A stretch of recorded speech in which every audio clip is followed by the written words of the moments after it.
All right, guys, Jan here. This is my review of Bones and All. And I just came back from the theater and this movie is intense. The guy next to me, he was leaning forward. He was never leaning back. He was leaning forward, going back and forth, get back and forth. His friend did the same thing, coming up, going down, coming up, going down. The woman on the other side next to me, she was just hiding in her seat, coming back out, covering her face, coming back out. Well, yeah, the movie's very intense. And I saw the trailer, so I wasn't super surprised. But yes, it was a trip. And that's what the movie is. It's a road trip, right? It's a love story. It's about finding oneself, like every other Disney movie, and be proud of it, right? Just in a different way. Okay, real quick. It's taking place in the 80s in rural America, small town America. There's a father, daughter. She's living her teenage life. And it turns out she likes eating other people. But you can't spend the night? Not all night. So where'd you move here from anyway? Eastern Shore. Try that.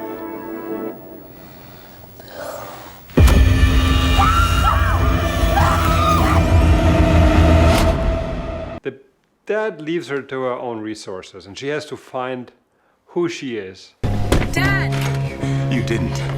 When the cops get here, you have to be good and gone. I can't help you anymore. I know it's not your fault. You were born this way. You ate them. I believed you had to. I don't know why. And she goes on this trip. She learns what it means to be a cannibal. She meets other ones. One of them she falls in love with. A very handsome young man, Timothy, of course. Why'd you offer to bring me along? You seem nice. I am nice. The goal of the road trip. She's looking for her mother. Sorry, just forget that for a second.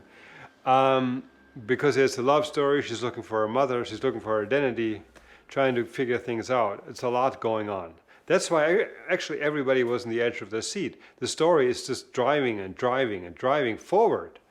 And everybody's asked, what's going to happen next? Okay, let me wind back a little. One point I want to make, and that's one of the reasons the movie is really good. It drives the what if situation to the max. And that's just the storytelling. I'm not even saying about the different layers of meaning and so on and so forth. It's just that what if. So what if a regular person with, the usual family turmoil and problems, on top of it would have the issue that she would be a cannibal? What would happen? How would that look like in 80s America? And that's exactly how it would look like. It looks so real. There's nothing over the top. There's nothing stylized. It's like almost a documentary.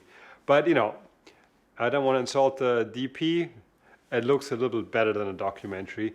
It looks very natural, but at the same time, that naturalness is enhanced through really good framing, lighting, and oh, by the way, the editing.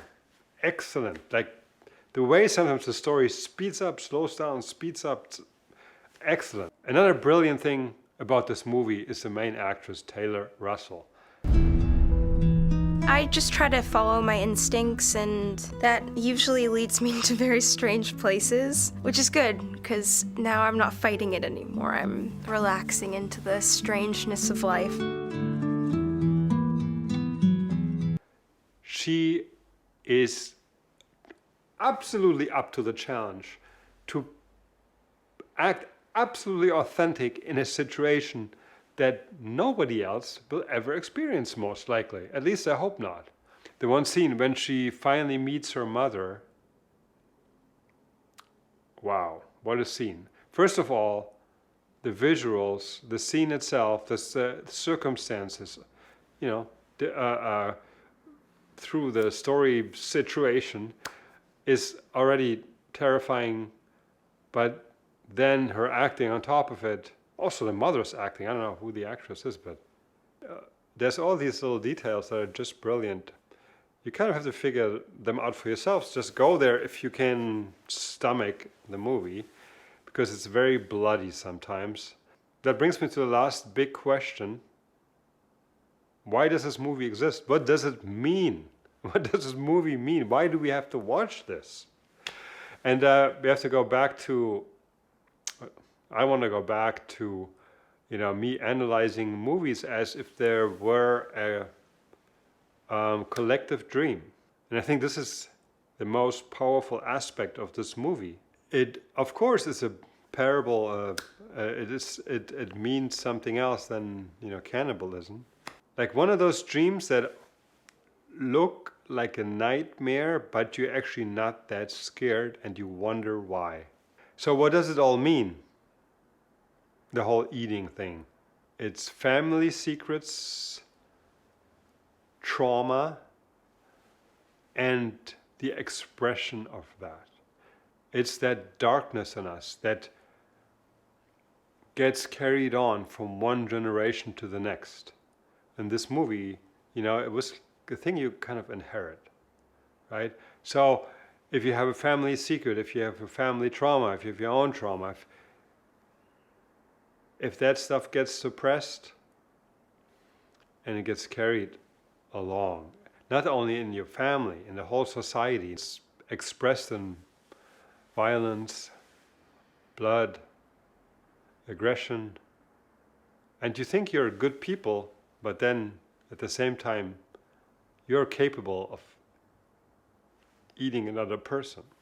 Then in the end, it's actually it becomes kind of, in the end, it almost becomes Freudian.